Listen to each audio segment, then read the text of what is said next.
molecular structure, obviously.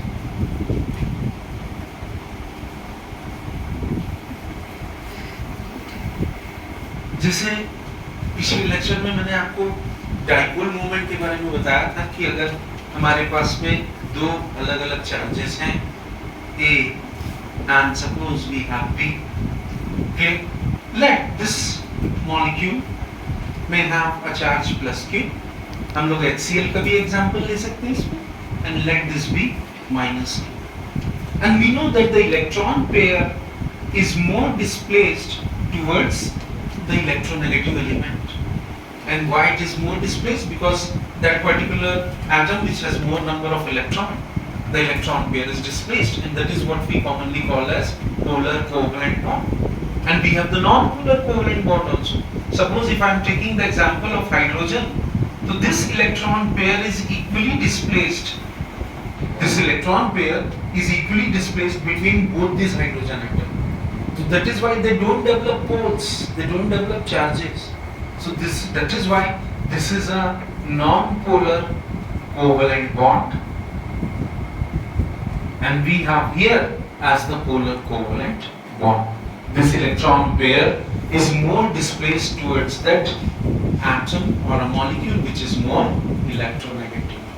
So there are two poles in a molecule.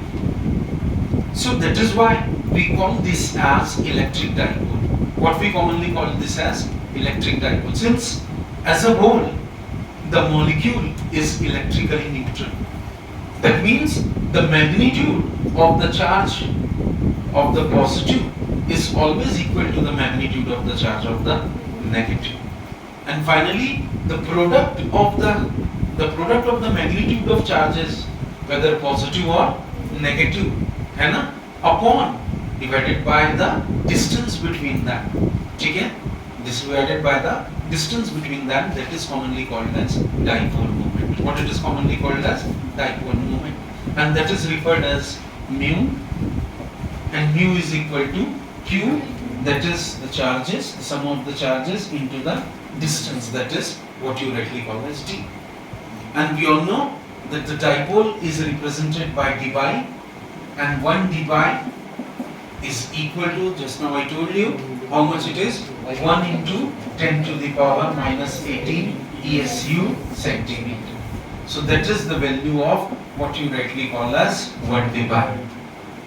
Now coming on to the dipole moment and molecular structure, which was our initial topic, we will now move on to what you rightly call as the dipole moment and molecular structure. See, dipole moment, if I talk about the diatomic molecules, if I talk about the diatomic molecule, अगर मैं diatomic molecule की बात करूँ, तो dipole moment is a vector quantity. When I am using the vector quantity, that means it has both, it has magnitude, उसमें मात्रा भी है और उसमें दिशा भी है, it has direction. So no doubt dipole moment is a vector quantity which has both magnitude as well as direction, as I told you. And we represent dipole moment like this. How do we represent dipole moment? We represent dipole moment with a long arrow.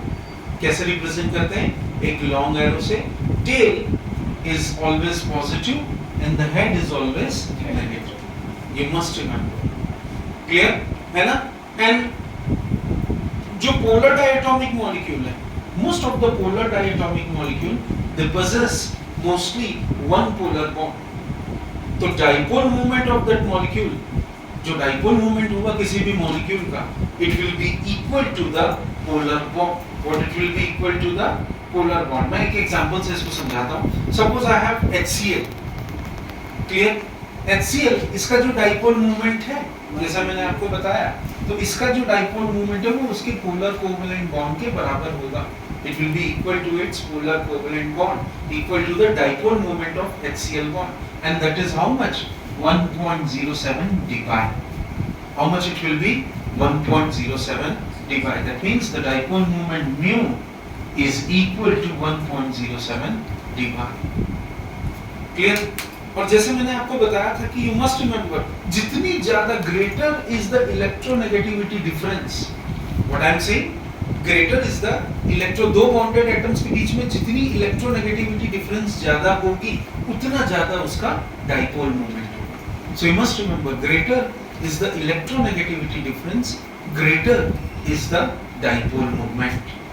उतना ज्यादा उसका dipole moment जो है वो ज्यादा होगा.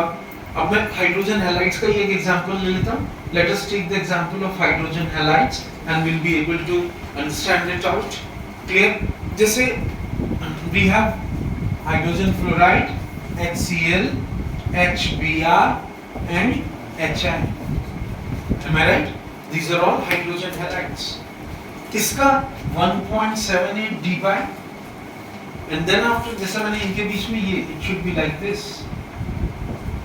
Clear? So 1.78 dy of hydrogen fluoride, then 1.07 dy of hydrogen chloride, then HBr is 0.79 as you can see dy, and finally you have HI that is 0.38 dy.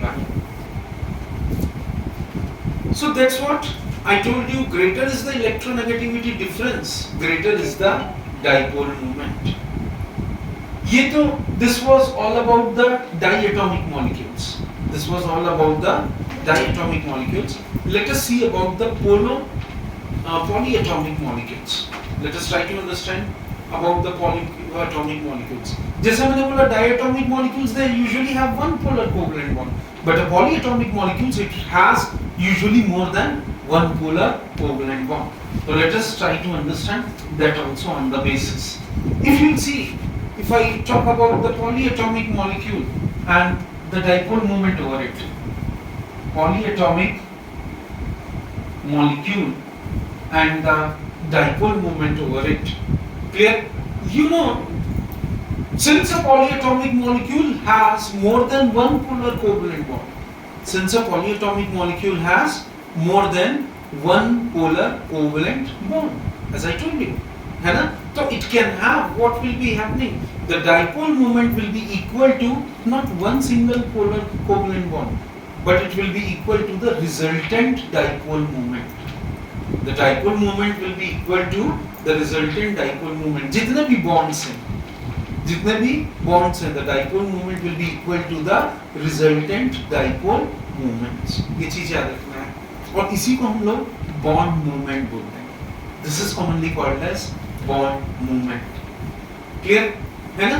तो obvious है जो resultant dipole moment की जो value है, the resultant dipole moment's value, it does not depends upon the value of the individual dipole, but वो तो depend करता है individual dipole पे, पर वो इस बात पे भी depend करता है कि उनके बीच में जो arrangement of spaces हैं वो किस तरह के, about of what category the arrangement of spaces is there. इसको मैं एक एग्जांपल से आपको और क्लियर करता हूँ. जैसे एक एग्जांपल लेते हैं water. We all know HOH.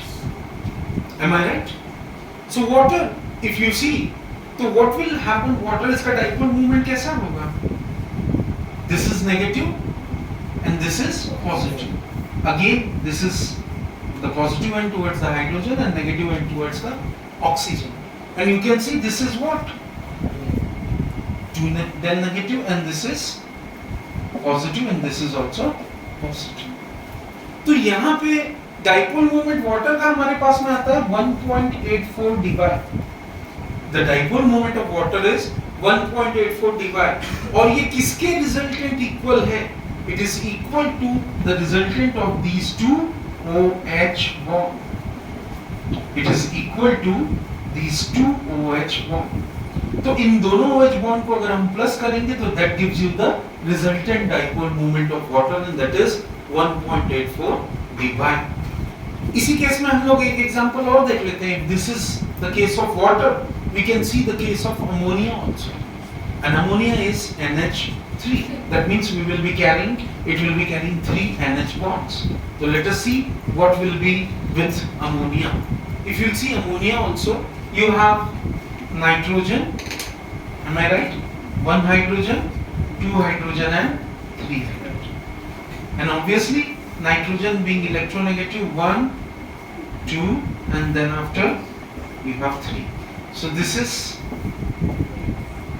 3 del negative, this is positive, and this is positive.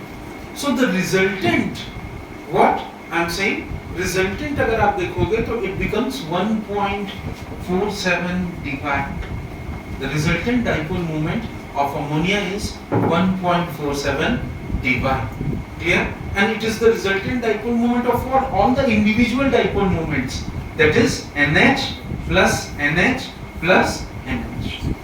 It is the resultant of all the three NH bonds. You must remember this in your minds.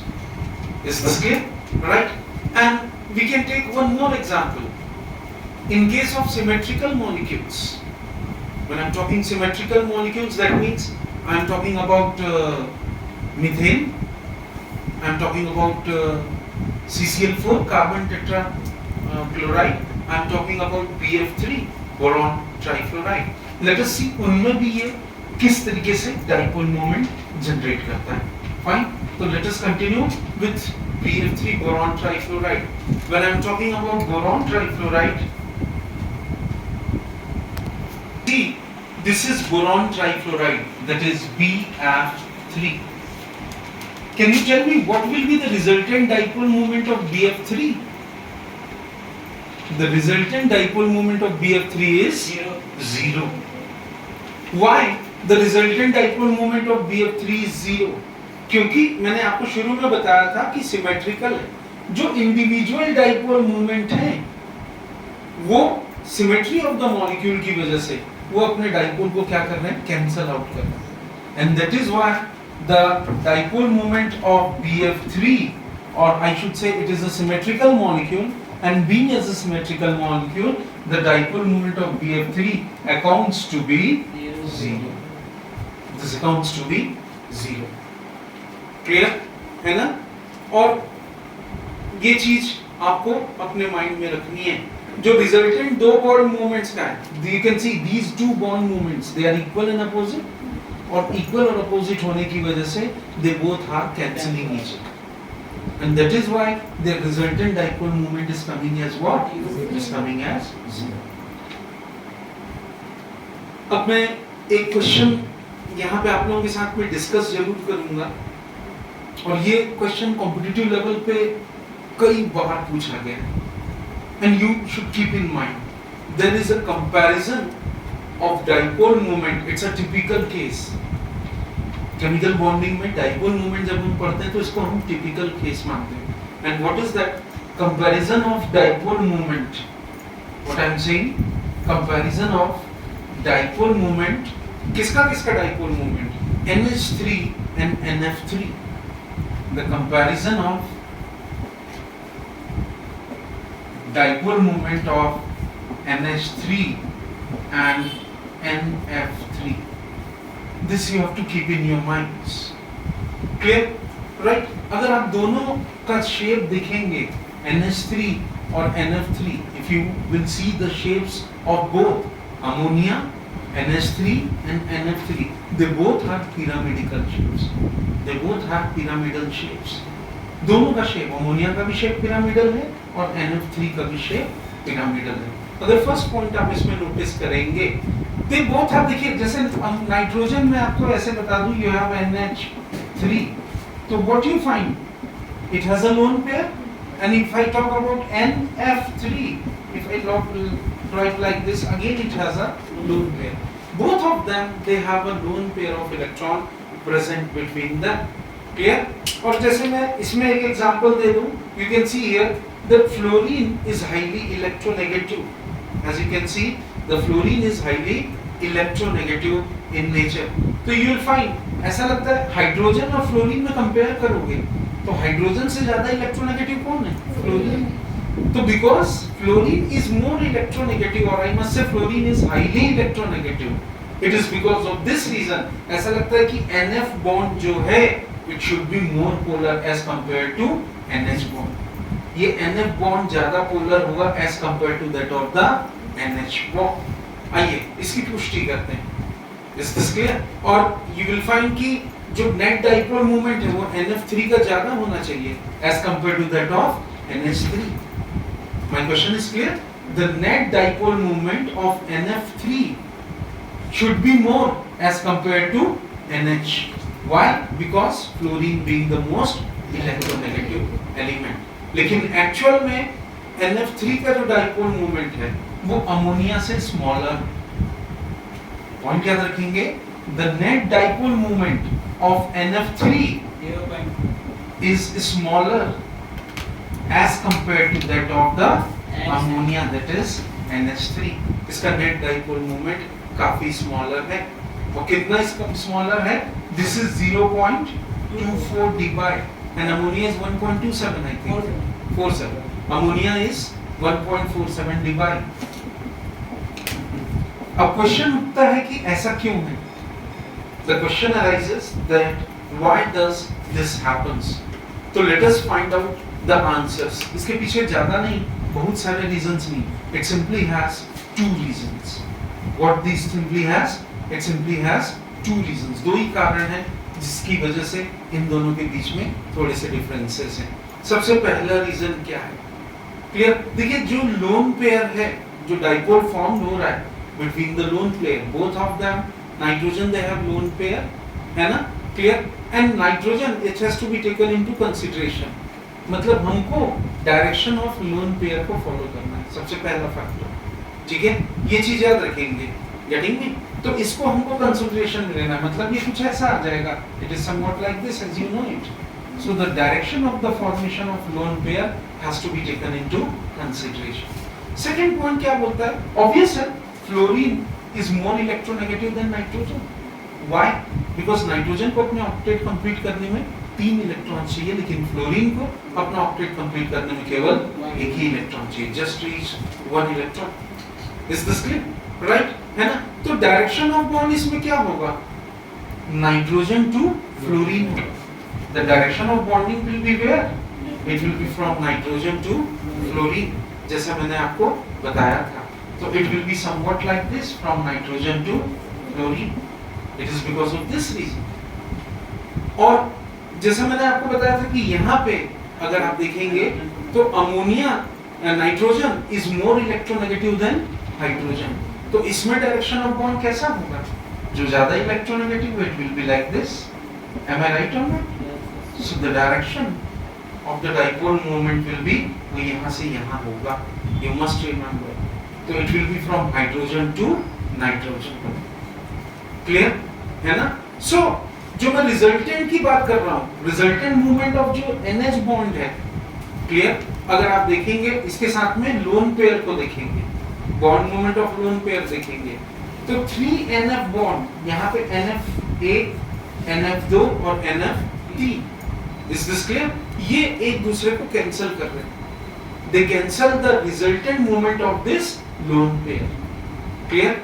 तो net dipole movement इसीलिए NF3 का कम है as compared to that of ammonia, NH3.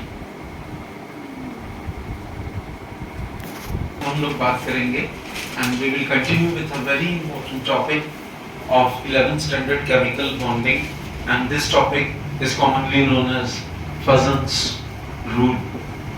Now what does this rule tells us, and what is the basic factor about it is that मैंने आपको बताया था कि covalent bonds में भी पार्शियल आयनिक कैरेक्टर होता है, बताया था. तो Fuzzen's rule, it tells you about the same point. It tells you about the partial ionic character of ionic bonds. Clear? Partial covalent character of ionic bonds. What does it tell you? Partial covalent character of ionic bond. Ionic bond में भी partial covalent character हो सकता है, उसकी भी possibility. Now see, किसी भी ionic bond में, although in an ionic bond अगर आप देखोगे, तो अगर मेरे पास में NaCl है, and I know for sure that sodium chloride NaCl is ionic in nature. That means it will have 100% ionic bond. What it will have? It will have 100% ionic bond, and I'm that sure.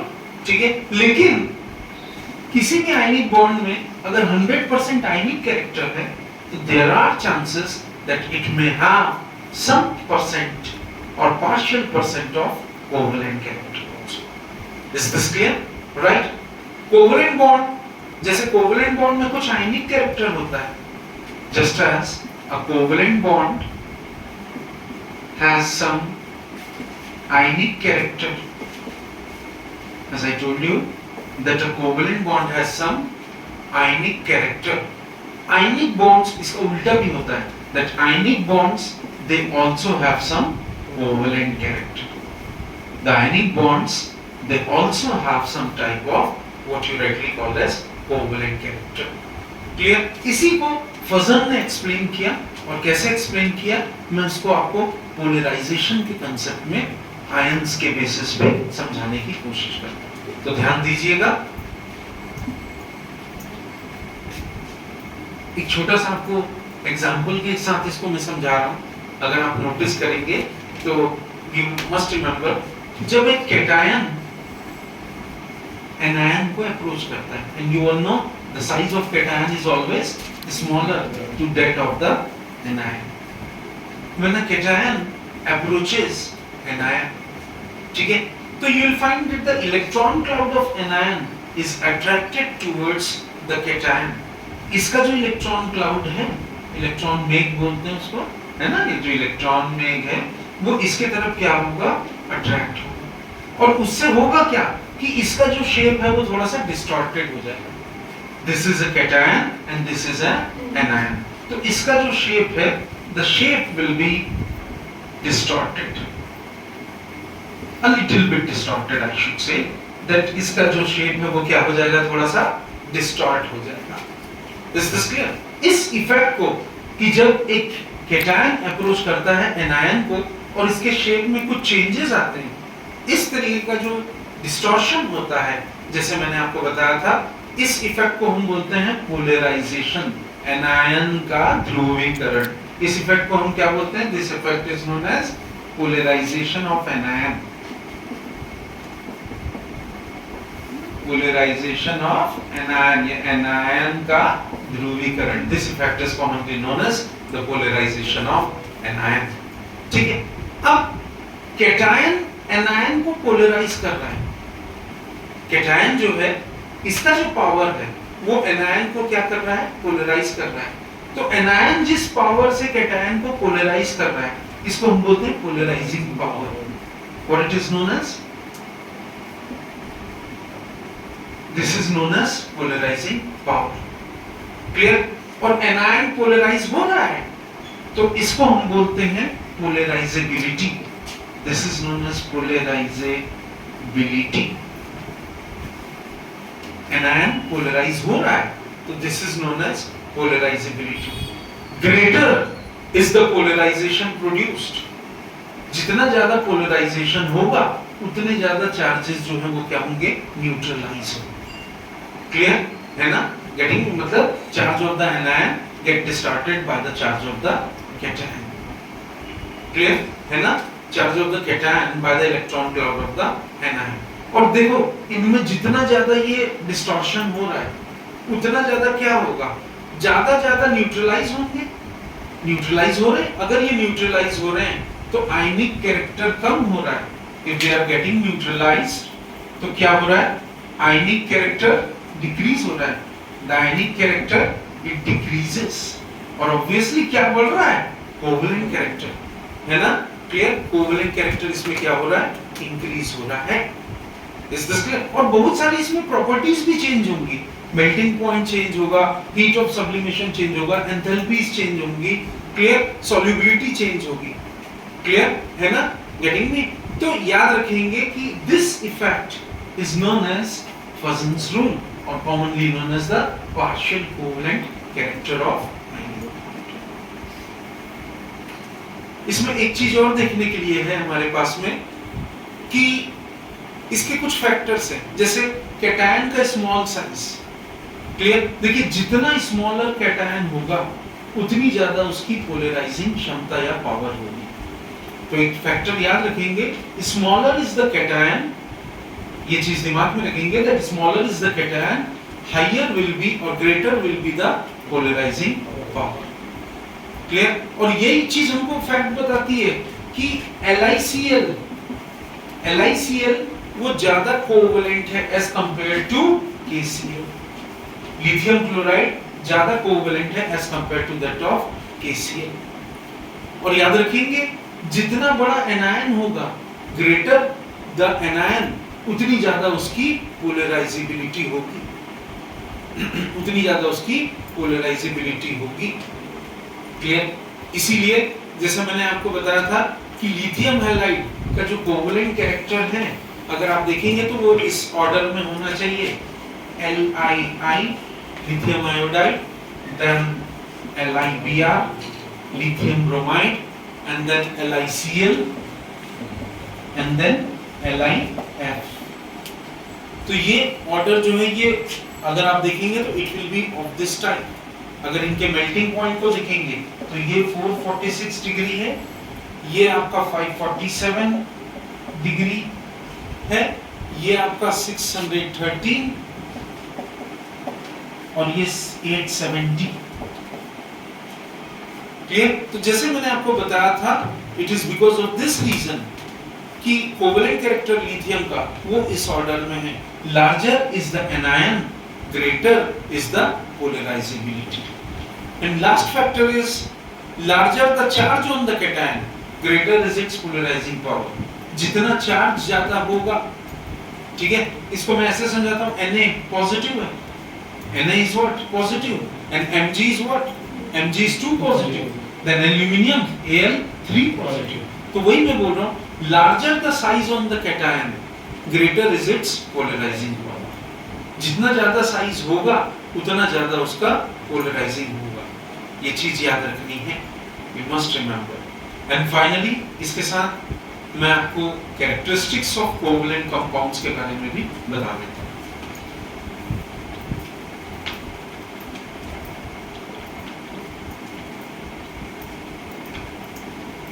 We will finally talk about the last topic today, and that is the characteristics of covalent compound.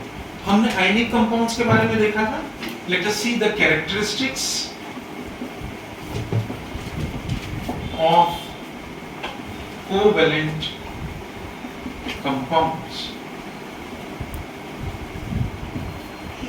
And when I am talking about the characteristics of covalent compound, देखिए आयनिक solids के बारे में, ionic compounds के बारे में हमने क्या पढ़ा था?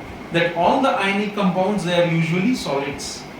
All the ionic compounds they are usually solids. ये मैंने आपको बताया था. लेकिन कोवलेंट कंपाउंड आपको तीनों स्टेट में मिलेंगे. आयनिक कंपाउंड सबसे ज्यादा सॉलिड्स हैं, लेकिन covalent compound they exist in all the 3 prime states of matter. That is, covalent compounds they exist as solids, they exist as liquid, and they exist as gas. So covalent compound they can exist in all the 3 states. They can exist as solid, they can exist as liquid, and they can exist as gas. In the same way, you will find कि हमने ionic compound का जो crystal structure देखा था, तो उसमें mostly आपको ionic compounds ions के फॉर्म पे मिलते थे, है ना?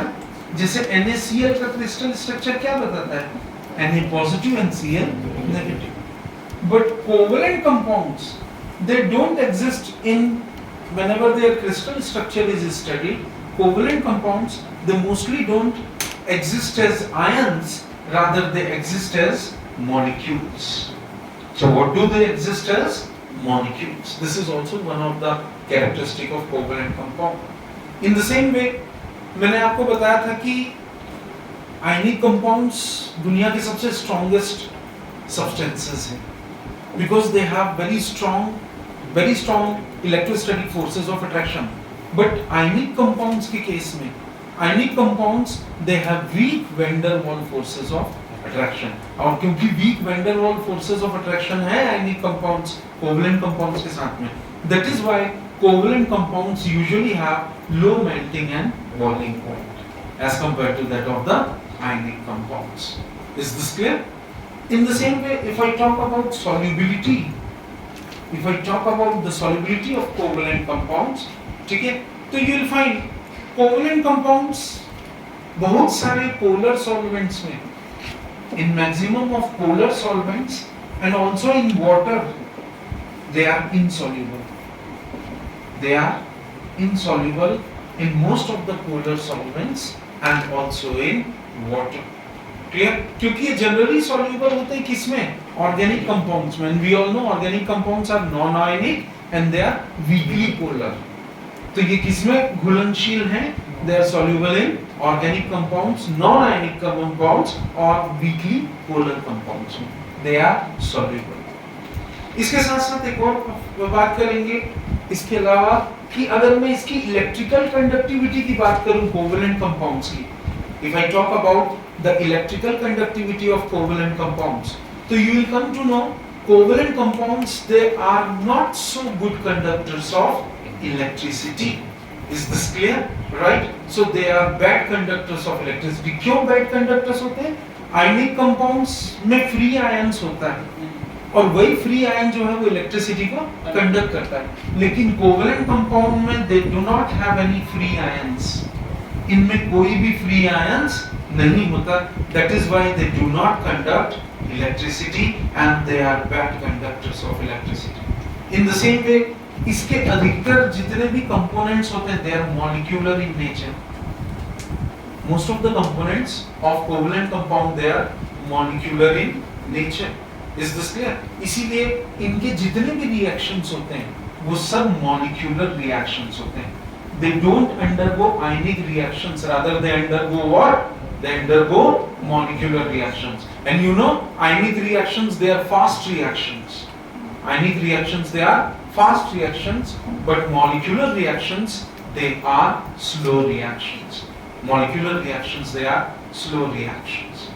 Another thing is कि इनके बीच में जैसे हाइड्रोजन का मैंने एग्जांपल लिया या क्लोरीन का ले लीजिए. चलिए अगर क्लोरीन का ले लें 1 2 3 4 5 6 1 7, another chlorine 1 2 3 4 5 6 and 7, you will find that this electron pair अगर आप देखेंगे जो एटम्स है कोवेलेंट कंपाउंड में, is this clear? They are held together. ये दोनों आपस में किससे बंधे हुए हैं? Because of this bond pair. This pair of electron they are equally attracted towards each other, or I should say the shared electron. Am I right or not? इनके बीच में electrostatic forces of attraction नहीं है. They do not have, the covalent compound they do not have electrostatic forces of attraction. They do not have electrostatic forces of attraction. ठीक है, तो ये आपस में एक दूसरे से अगर आप देखेंगे तो ये शेयर्ड इलेक्ट्रॉन की वजह से बॉन्डेड हैं. They are not bonded with each other because of the electrostatic forces of attraction. Is this clear? Getting me? And that is the reason, not by the electrostatic force. तो atom in the molecules, जो covalent compounds के जो atoms हैं, वो अलग-अलग shapes या अलग-अलग directional arrangements जो हैं वो ले सकते हैं. And that is why the covalent compounds they show structural and stereoisomerism. That is the reason the covalent compounds they show structural and stereoisomerism. Thank you. मैं next lecture में आपको hybridization पूरा डिटेल में कराऊंगा. देखिएगा. Thank you.